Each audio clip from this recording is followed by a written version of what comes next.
আসসালামু আলাইকুম সুপ্রিয় শিক্ষার্থীরা, আমরা এই ভিডিওটিতে এসএসসি ফিজিক্সের চতুর্থ অধ্যায়ে কাজ ক্ষমতা ও শক্তি এর বরিশাল বোর্ড 2023-এ আসা এই প্রশ্নটা সলভ করব। দেখো, এখানে উদ্দীপকে একটা চিত্র দেওয়া আছে। এই অবস্থানে 5 কেজি ভরের একটা বস্তু আছে, সেটা এ থেকে বি, সি এবং ডি বিন্দুতে এসে পড়তেছে, অর্থাৎ মুক্তভাবে এই বস্তুটা পড়তেছে। এটা চিত্র দেখে বোঝা যাচ্ছে। তাহলে যে বিন্দু থেকে বস্তুটা পড়তেছে, এখানে আদিবেগ আমরা ধরে নিব 0, কত 0 মিটার পার সেকেন্ড, এবং ডি বিন্দুতে এটাকে ভূমির সাথে কল্পনা করা হয়েছে, বা এটাকে রেফারেন্স লাইন বলতে পারো। এটা এ থেকে ডিতে এসে এটার পতন শেষ হয়। গ নম্বর প্রশ্ন হচ্ছে যে ডি বিন্দুতে বস্তুটির গতিশক্তি নির্ণয় করো। এই ডি বিন্দুতে এইটা অর্থ বোঝাচ্ছে যে এইখানে, অর্থাৎ ভূমি স্পর্শের পূর্বে বা রেফারেন্স লাইন স্পর্শের পূর্বে বস্তুটার গতিশক্তি বের করব। আচ্ছা, গতিশক্তি বের করার জন্য আমার কি জানা দরকার? ভর জানা দরকার আর বেগ জানা দরকার। ভর জানা আছে, বেগটা বের করতে হবে এই বিন্দুতে, এই বিন্দুর বেগটা বের করতে হবে। এখন দেখো, এখানে বেগ জানো তুমি কত, ইউ, আদিবেগ 0 মিটার পার সেকেন্ড, এবং এইখানে বেগটা তুমি জানো না, এটা বের করবা। দেখো, গ নম্বরটা যদি সলিউশন করি আমরা একটু, তাহলে কাইনেটিক এনার্জি সমান কি, কোন বিন্দুতে বলো তো? কাইনেটিক এনার্জি ডি বিন্দুতে, is equal half M V square, half M V square, half into M এর মান হচ্ছে 5 কেজি, এই যে 5 ইন্টু ভি স্কোয়ার, বেগ কোন বিন্দুতে? বেগ ডি বিন্দুতে বেগ। এখন এই বিন্দুতে বেগ বের করার জন্য বস্তুটা উপর থেকে পড়তেছে, তাহলে দেখো এই আদিবেগ, এটা যদি আদিবেগ হয় এটা হবে শেষ বেগ, এই শেষ বেগটা আমার লাগবে।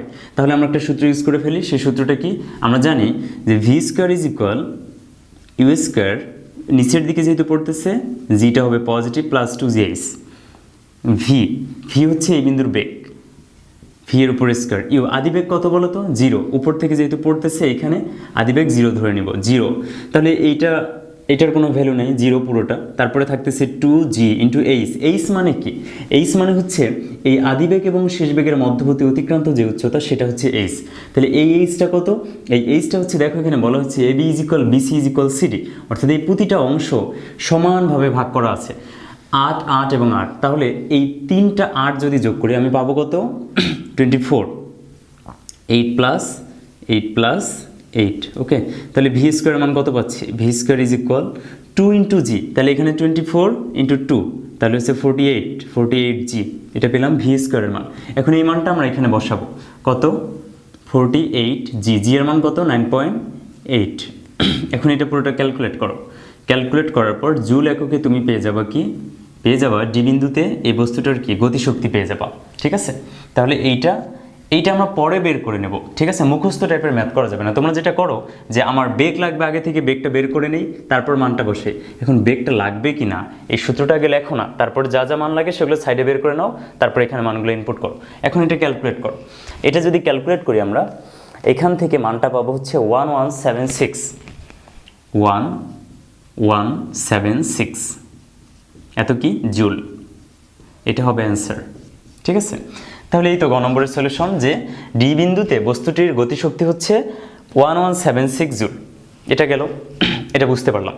এখন ঘ নম্বর বলছে যে বস্তুটি মুক্তভাবে যদি পড়তে থাকে, তাহলে এ বি সি ডি ও ই প্রত্যেকটা বিন্দুতে বস্তুটির বিভব শক্তি বনাম উচ্চতা লেখচিত্র আঁকতে বলছে। অর্থাৎ একটা অক্ষে থাকবে কি? একটা অক্ষে থাকবে বিভব শক্তি, হ্যাঁ, একটা অক্ষে থাকবে বিভব শক্তি, আর একটা অক্ষে কি থাকবে? উচ্চতা থাকবে। তাহলে আমরা ধরে নিলাম এটা হচ্ছে ওয়াই অক্ষ, আর এই যে এটা হচ্ছে এক্স অক্ষ, এটা হচ্ছে এক্স অক্ষ। তাহলে যেহেতু বলছে বিভব শক্তি বনাম উচ্চতা, তাহলে বিভব শক্তিকে রাখলাম ওয়াই অক্ষ বরাবর, অর্থাৎ এটা হচ্ছে ইপি, পটেনশিয়াল এনার্জি, আর এটা কি? এটা হচ্ছে উচ্চতা বা হাইট, এইচ, ওকে। এক্স অক্ষ বরাবর হাইট রাখলাম। এখন দেখো, আমার এই এ বি সি ডি এবং ই বিন্দুতে বস্তুটির বিভব শক্তি বনাম উচ্চতা আঁকতে হবে, লেখচিত্র আঁকতে হবে। কোথা থেকে উচ্চতা বলো তো? উচ্চতা সবসময় কোথায় হয়? ভূমি থেকে উপরের দিকে হয় উচ্চতা। তাহলে আমরা প্রথমে যেটা করব, এ বিন্দুর উচ্চতা কত? এ বিন্দুতে উচ্চতা এবং হাইট আমরা নিব এ বিন্দুর। তাহলে ফর পয়েন্ট এ এইচ কত বলো তো? এইচ ইজ ইকুয়াল পুরোটা নিচ থেকে 8, 8, 8 কত হয় বলো? 24 মিটার। তাহলে পটেনশিয়াল এনার্জি কত? ইপি, কোথায়? এ বিন্দুতে। এই এ বিন্দুর পটেনশিয়াল এনার্জি কত বলো তো? এমজিএইচ, এমজিএইচ মানে এম এর মান কত 5, জি হচ্ছে 9.8, এইচ কত, হাইট কত 24। তাহলে এখন এখান থেকে মান বের করো কত জুল। এটা যদি ক্যালকুলেট করি আমরা এখান থেকে পাবো 1568, 1568, 1568 জুল। ক্লিয়ার? এটা ক্যালকুলেট করবা, ক্যালকুলেট করে দেখবা কত আসে। আচ্ছা এখন এখন এখন আমরা এ বিন্দুর ক্ষেত্রে বের করলাম, তাহলে এখন বি বিন্দুর ক্ষেত্রে বের করো একইভাবে। For point B, for point B, তাহলে বি বিন্দুর জন্য কি হবে?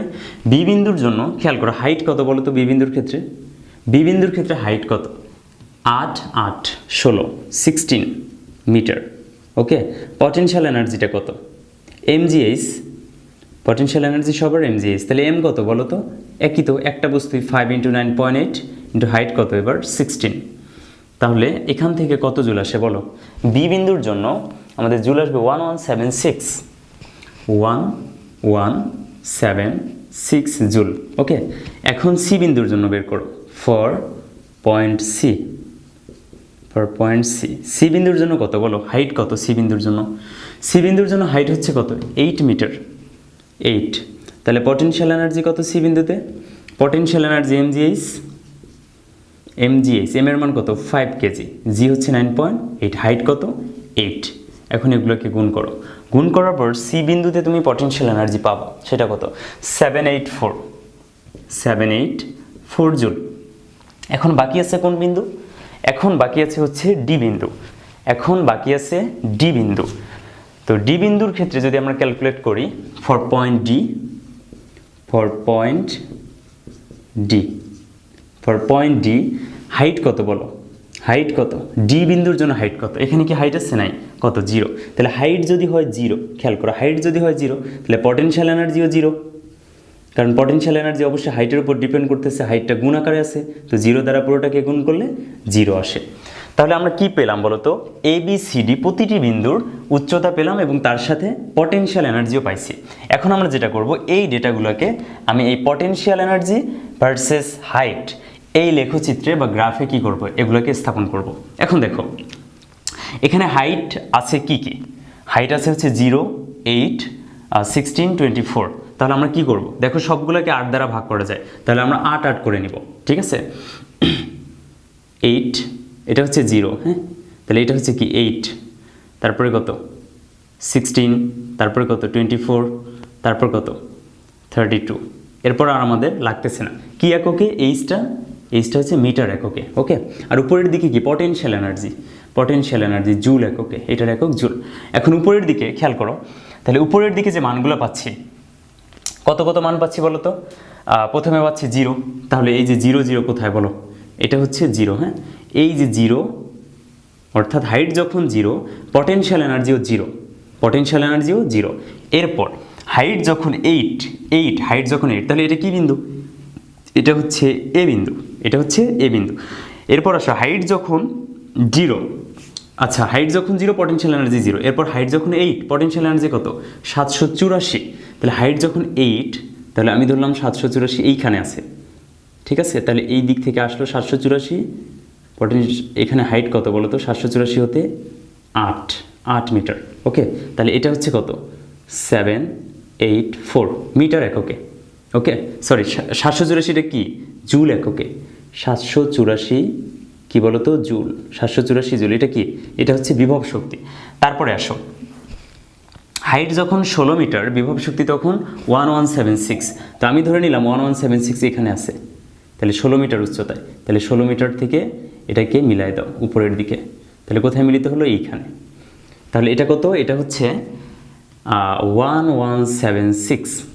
তারপরে যখন 24 মিটার উচ্চতা হাইট, যখন 24 মিটার, তখন পটেনশিয়াল এনার্জি কত?